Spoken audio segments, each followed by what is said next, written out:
Hello, comrades and friends. This is Professor Nameless Kitsune, and today I am going to explain to you what is going on between China and Japan right now. As all of y'all know, China and Japan has been kind of heating it up with tension for the past 2 weeks. And a lot of people are worried about potentiality of a war. I'm worried about it. I'm from China originally. I'm in America now, but I got friends and family over there. I really worry about the current situation because it seems like both countries are not backing down, especially the Japanese side. I think they're at fault. I'm going to say it out loud. I'm not going to hide it. I'm not going to hide your opinion. I'm not going to hide my opinion. I mean, I think the Japanese side is obviously at fault, and I think it's up to them to, calm China down, because China right now is like a giant lion that just got poked, in the belly, and the lion's not happy because you poked it. And so I think Japan is the one that's doing the poking, and it really needs to stop doing the poking, because poking a lion, it's not a good idea. I don't know if y'all have seen those, online videos of people bothering a bear or a lion. I mean, it never ends well, man. It never ends well. And so I'm gonna try to explain to you where this all comes from, and where this is all going, and why is this all happening, and what people can do to make, war not happen. That's the whole point, is preventing war from happening between a giant lion and a giant sea monster.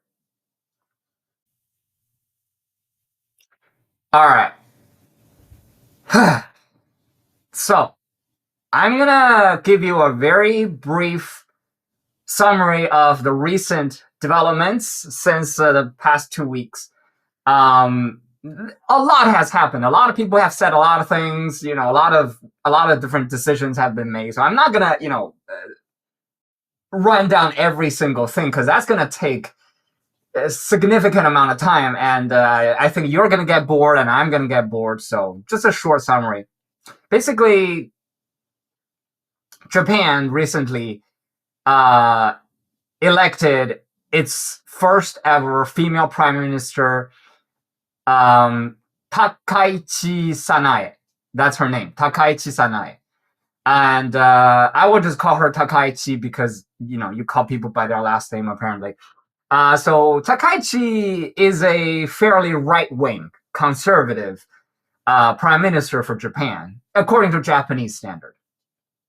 She's not the most right-wing person. Obviously, there are much more right-wing person than she, but than her.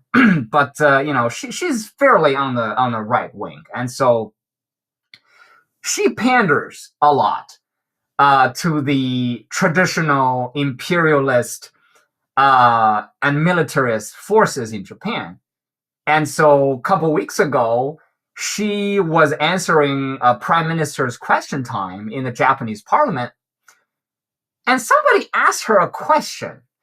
It's about Taiwan. You see, technically, Japan, Korea, Taiwan, and Philippines are all American allies, technically. They cooperate with America all to different degrees, of course, but in general, we would consider them as American allies. So during this prime minister's question time, Takaichi was asked the question, what do you think about this idea that we need to act militarily when China and Taiwan breaks out a military conflict?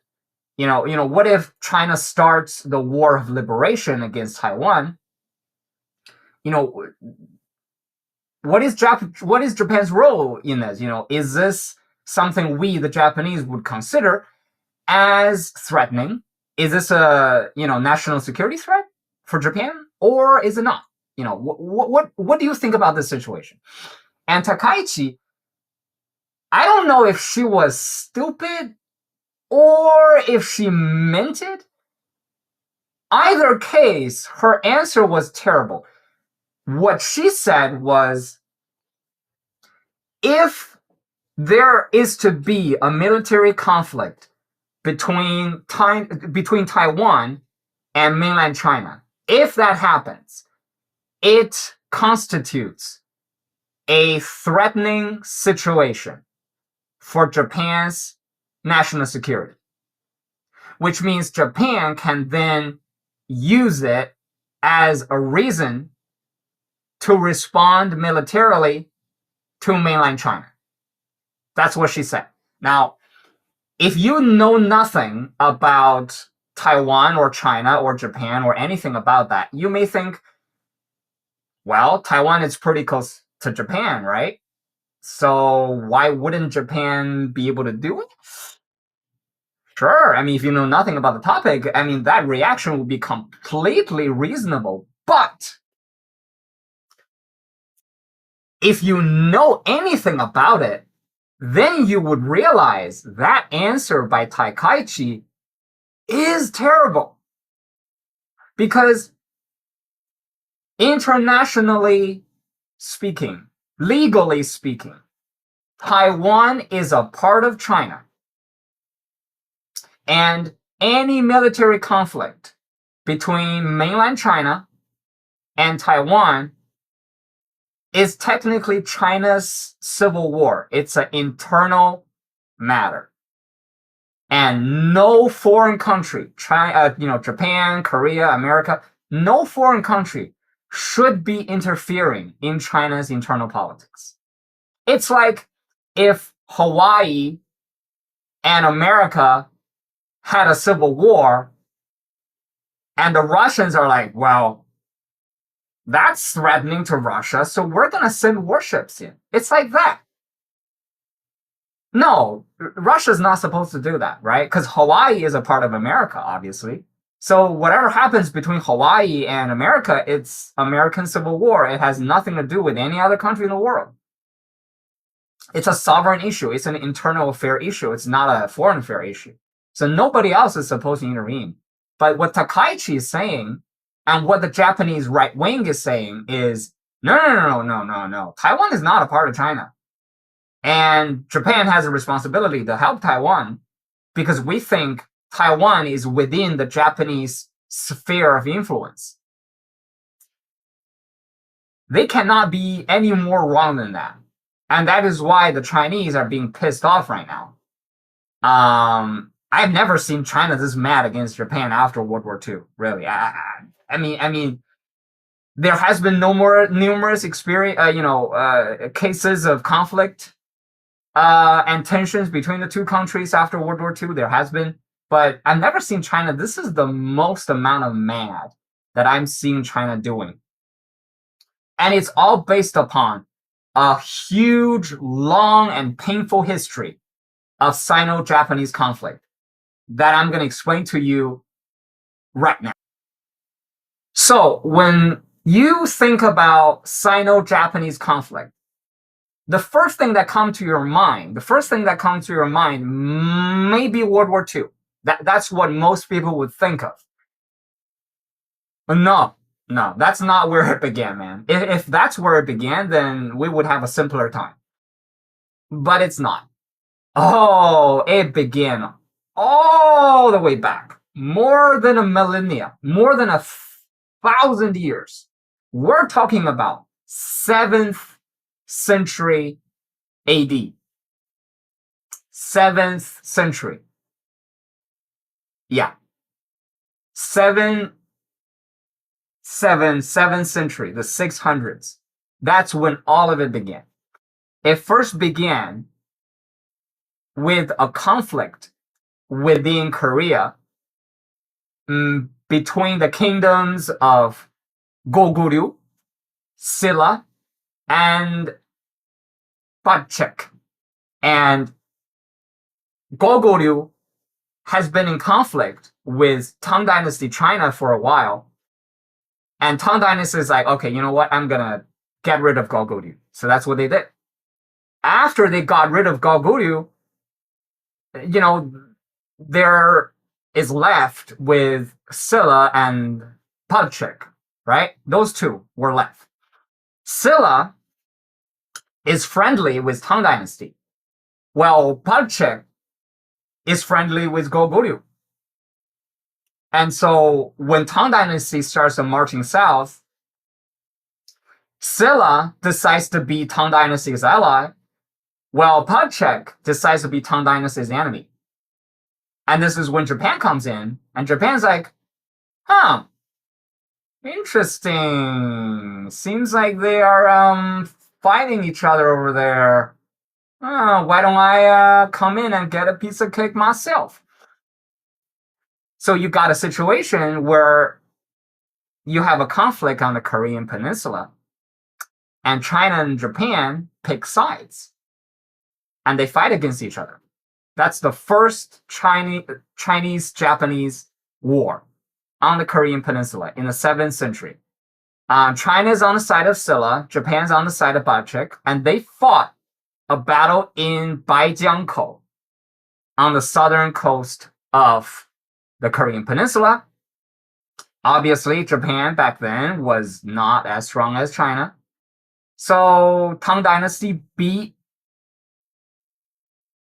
Japan in Baijiangkou battle, and the Japanese was defeated. That was the first Sino-Japanese war in 7th century. Keep that in mind. That's the earliest instance of an open military conflict between China and Japan, which means the bad blood between China and Japan runs all the way down in history. It's not just a recent couple decades. It's 1,000 years ago, more than 1,000 years ago at this point. And a lot of people don't know about that. A lot of people just talk about World War II, but that's not where it started. You gotta, if you want to diagnose a disease, you gotta find the root cause, man, and you gotta go all the way back. So that's the first Sino-Japanese war. Now, after this first Sino-Japanese war, the second Sino-Japanese war happened a couple hundred years later, in the 16th century. Again, something happened in Korea, right? So, in the 16th century, the Japanese ended their warring state era, where they had a massive amount of civil war for a very long time, and a powerful shogun finally reunified Japan. And after that, this shogun went on a power trip where his ego got stroked so bad that he's like, I can do anything I want. I am so powerful. I'm so strong. I'm so smart.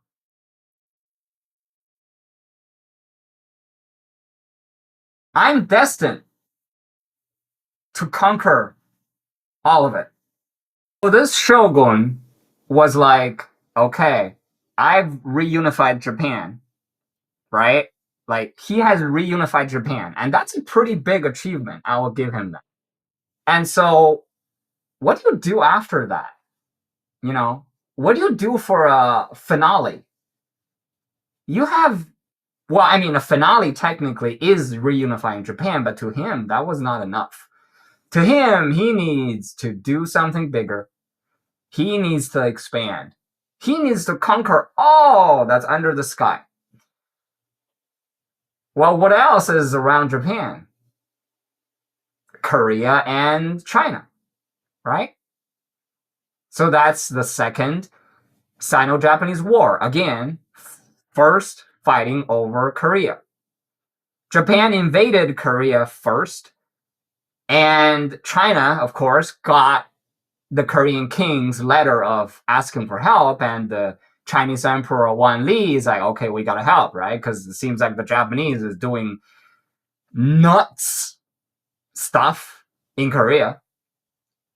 So the Ming Dynasty, Emperor Wan Li sent his army down south, and they pushed back the Japanese, and there was a very great general, Korean general, Yi Sun-shin, that beat the hell out of the Japanese Navy. And, the Chinese-Korean alliance was able to kick the Japanese out for the second time. Yeah. The Japanese imperialist ambition has been there for the past more than 1,000 years. I'm not good at math, so it's 1,000 and 1,000 and some hundred years. I don't know. You do the math. But yeah, the Japanese ambition to expand onto the mainland has never ended.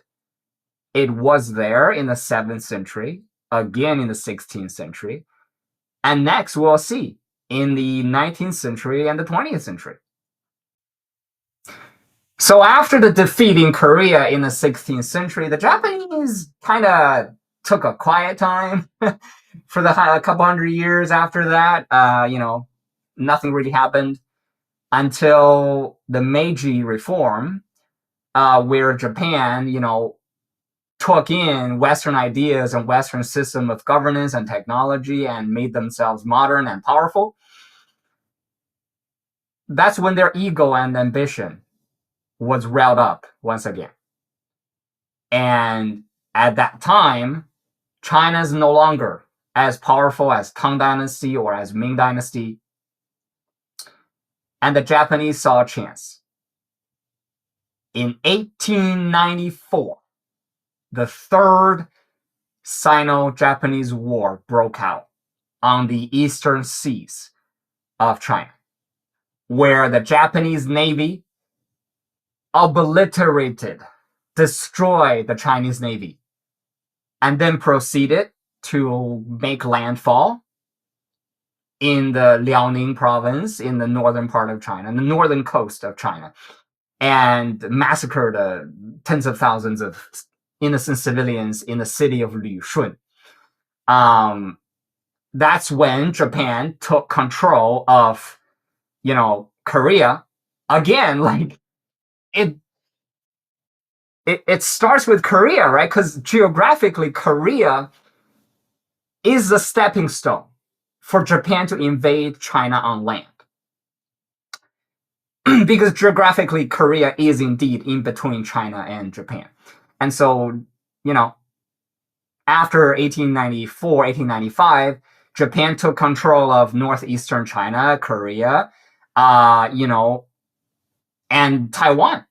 That's when Taiwan was forcefully given to Japan by China. Because after the war, Japan's like, okay, China, you got to give me this and this and that. And Taiwan was one of the places that China was forced to give up. And it became a Japanese colony for the next many decades. And so, yeah, Taiwan was a part of China for many, many long times. And Japan took it as a sort of reward for invading China.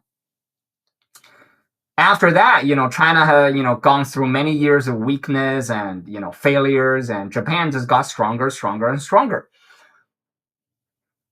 And that's when the fourth Sino-Japanese War happened, which is a part of World War II. So after the Third Sino-Japanese War of 1894, Japan, began to encroach into northeastern China, which was known as Manchuria. And Japan has been building railroads, mines, and all sorts of different pseudo-colonial establishments in northeastern China since then. And by the 1920s and 30s, the Japanese has had a pretty good amount of control over Manchuria. Although still, the Chinese government had control of Manchuria, but Japan already has a colonial foothold in that area. In 1931, which for the Chinese people, we think that is the start of World War II, because that's when Japan first attacked Chinese military in northeastern China, in Manchuria. Thus began China's 14-year war against Japanese invasion. So in 1931, they began their first attack in Manchuria, and in 1937, they began their full attack on the rest of China. And it took China 14 years to kick them out. And in the process, tens of millions of soldiers and civilians were murdered by the Japanese. The Japanese used biological, chemical warfares, torture, massacres, just senseless war crimes and crimes against humanity in China, Korea, Philippines, Southeastern Asia, in everywhere they conquered. The Japanese performed war crimes and crimes against humanity. So that is the whole history of more than 1,000 years of conflict between China and Japan, and Korea just got stuck in the middle. That just shows you the deep ambition of imperialist forces inside Japan, which that's not all Japanese. The Japanese people are not my enemies. There's more than 100 million of them. Not all of them are my enemies. There are people in Japan who love peace, who love China, who love a good life without war. There are anti-war factions in Japan as well. So when we look at Japan, we should focus on the imperialist, militarist establishment who wants war to promote their own agenda and to seize power in a rather peaceful country with a peaceful constitution. And Takaichi Sanae, the newest Japanese prime minister, she very much represents the imperialist, militarist agenda. She represents that faction, which is the enemy of not only the Chinese people, but the Japanese people, the Korean people, and all people of the world. Because Japan wreaked havoc to the people of the world, all across different continents. And so Takaichi, when she said, when something happens to Taiwan, it threatens Japan, that sounds awfully like what they would say during all the previous Sino-Japanese wars. Remember, there has been 4 of them. 4 occasions where China and Japan were in direct conflict. And when Takaichi said, well, if something happens to Taiwan, Japan needs to act because it threatens Taiwan. Well, that sounds like an excuse for Japan to become imperialist and militarist again and expand. Because Taiwan is a part of China. Let's not beat around the bush here. A lot of people say, well, Taiwan is an independent country. Even America, even President Trump doesn't recognize Taiwan as an independent country. So what are you going to do? So Taiwan is a part of China. And if something happens between mainland China and Taiwan, which I sincerely hope it doesn't, I hope Taiwan has peace, China has peace. I do not like war. But if something happens, that is solely internal affair for the Chinese people to deal with. It has nothing to do with anybody else. Not Japan, not Korea, not the Philippines, not America. So if Japan wants to intervene, that's a good excuse for them to revitalize their imperialist agenda. And for the Chinese people, Takaichi is speaking the words of evilness, because the Chinese people have not forgotten the war crimes, the devastation by the imperialist Japanese forces in China during World War II. And during past conflicts. And so Takaichi needs to understand the history. Maybe she doesn't. Maybe she wasn't educated enough about that topic, in which case she really needs to be educated about that topic because she's the Prime Minister of Japan. And as the Prime Minister of Japan, you have to deal with China one way or the other. As much as you may not like China, you have to deal with China if you are the Prime Minister of Japan. Because without China, there is no Japan. Because the Japanese economy is so dependent on the Chinese economy. And so if you want to piss off China, do it in your own time, right? Don't do it to the rest of the Japanese population. Because if China's pissed off and starts to use all of these economic sanctions and whatever, the Japanese people are going to get hurt. You're not helping the Japanese people. This is not the way to solve Japan's problems. China is not the reason for Japan's problems. Japan's problems is because you guys in Japan don't know what you're doing with your government. And so Takaichi, I don't know what to say to you, but I hope it's all because you're incompetent and uneducated about this topic. But if you're saying what you're saying because you actually meant it, then you're an imperialist. You are a militarist. You represent a class of politicians in Japan that is a danger not only to the Japanese people, but to the Chinese people, to the Korean people, and to Americans. I live in America. Like World War II, remember that, Americans? Japan attacked Pearl Harbor, remember that? Y'all remember that? America was directly attacked by Japan. That's why after World War II, we forbid Japan from having a standing formal military force. We forbid them from having nuclear weapons. We forbid them to have weapons that has an attack ability. Let's not forget about all the history.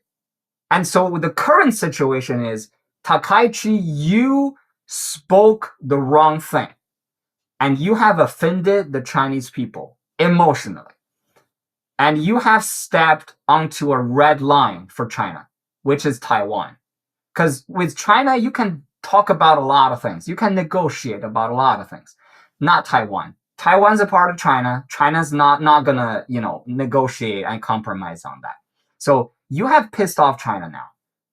The only way for this to end is for you to retract your statement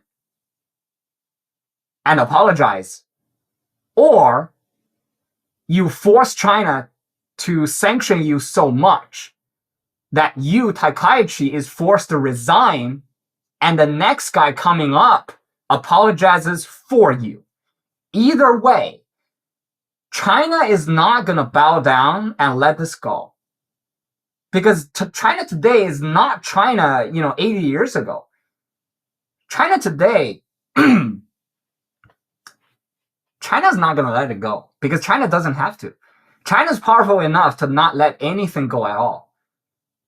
And so Takaichi, Miss Takaichi, I respect you as a woman who is able to, become the prime minister of a major world economy. I respect you for that, but I do not respect you for the way you have treated my people, especially with the history between our two countries. What you're doing right now is not good for either of our countries. And the only way for this to not result in a war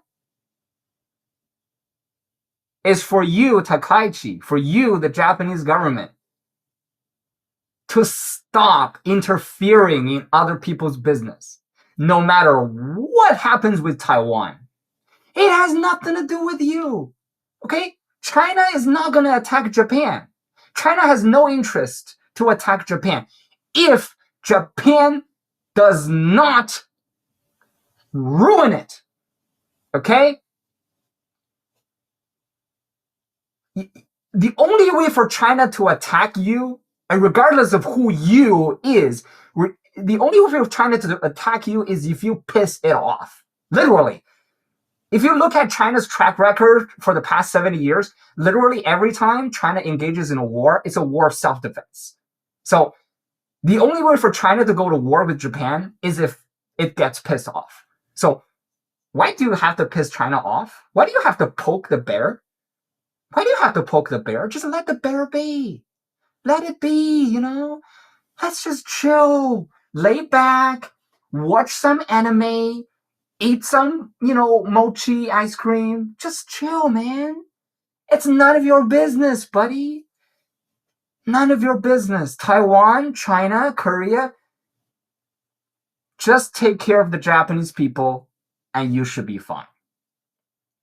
This has been an explaining session by Professor Nameless Kitsune. If you like and understand what I'm talking about, please like, comment, and subscribe, as I will put out more videos of me explaining random stuff happening in this random and chaotic world. Thank you for watching. Have a good night.